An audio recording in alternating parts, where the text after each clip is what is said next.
के होई उधार रे भजे हरि नाम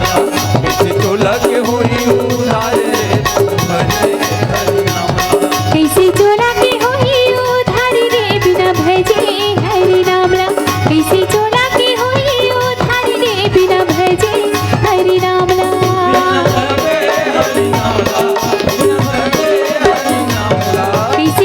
के होई उधार रे बिना भजे हरि नाम कैसे चोला के होई उधार रे बिना भजे हरि नाम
बोला नीक लागे वो मोर दाई वो ये तुलसी की बानी मोरा नीक लागे तुलसी के बानी मोला नीक लागे वो मोरे दाई वो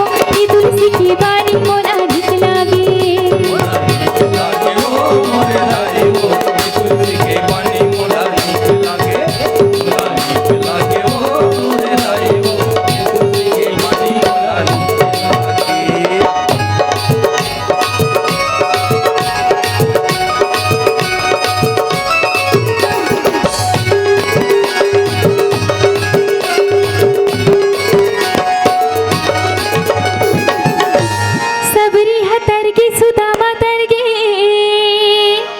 मोर सुबह पढ़ावा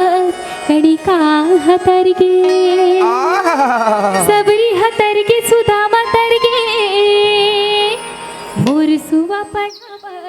कड़ी का हतर गे ये कड़ी का तर के वो मोर दाई वो ये तुलसी की बानी मोरा नीक लागे वो मोरे दाई वो तुलसी के बानी मोला नीक लागे